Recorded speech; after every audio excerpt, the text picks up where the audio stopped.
Good morning, everyone. So before I get into this, I wanted to do this real quick. Can everybody just get in? I want to do a selfie real quick, please.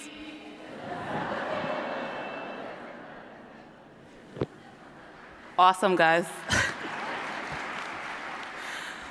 Welcome, faculty, distinguished guests, family and friends, and best of all, WGU graduating class of 2016 and 17.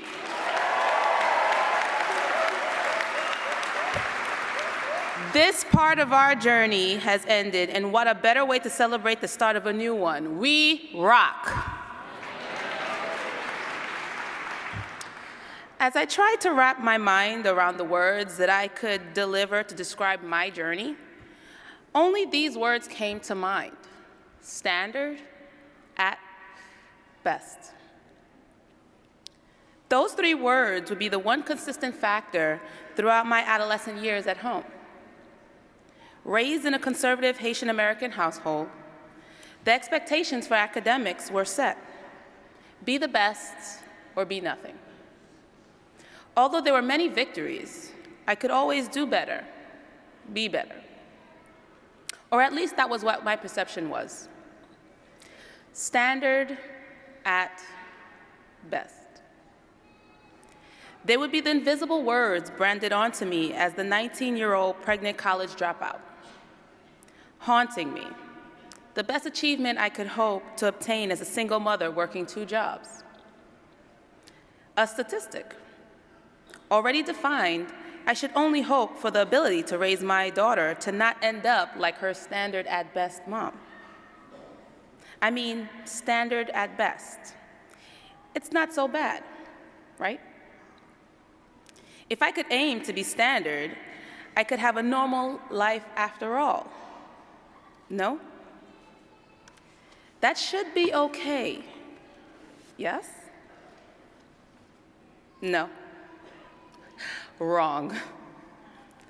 It was and will never be okay. You see, my challenges and obstacles made me come to this particular conclusion. The limit is the sky when you allow it. Yet the sky should be the limit when you determine that you are not defined by your mistakes or misfortunes, rather by your capabilities to persevere onto the greatest accomplishments, because you will never aim for standard. Therefore, I could not, would not be standard at best. A licensed practical nurse at the age of 18, I would successfully complete my associate's degree in nursing at 27, become the youngest clinical manager in my region at 28, obtain my bachelor's degree in science for nursing at 30, become the first director of operations overseeing 9 hospital programs throughout the Metro New York region at 31, and now my MBA at 34.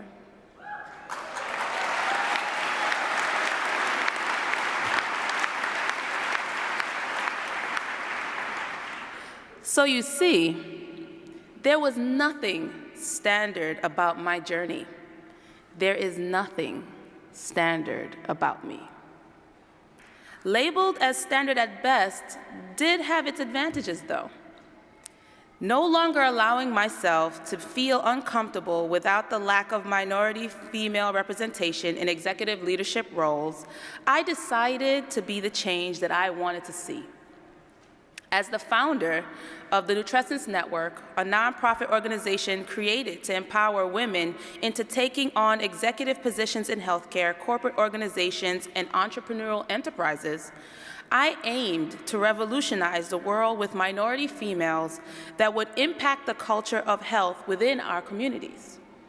Developing into the leader that stands before you today, I was able to utilize the tools acquired from WGU and turn my resentment from a perceived standard at best life into an eternal fire of opportunity for others.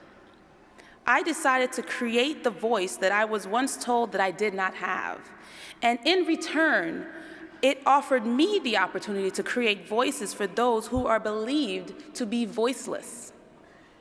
So my question to you today is this: what are your limits in the future?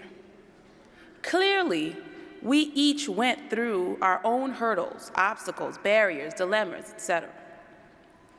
Yet what makes us not so standard? Is it the fact that we each have proven to be able to take on the challenges head first despite the odds against us? Could it be the long hours and restless nights studying and prepping for our courses?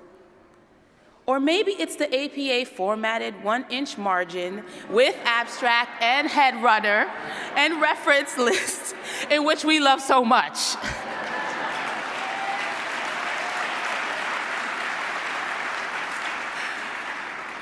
Whatever our challenges have been, there is nothing that we all have in common. There's one thing that we do have all in common. Our ability to exceed all the expectations, far beyond the expectations in a not-so-standard school, offering each of us unlimited opportunities. We, as WGU graduates, have demonstrated that we define our limits, not others, not our mistakes, but us, you and I. As we celebrate in this victory, I know that we each have been equipped to take on new not-so-standard challenges on our not-so-standard paths. Therefore, I challenge you to be firm, be strong, but most importantly, be confident that you will never, ever be standard at best.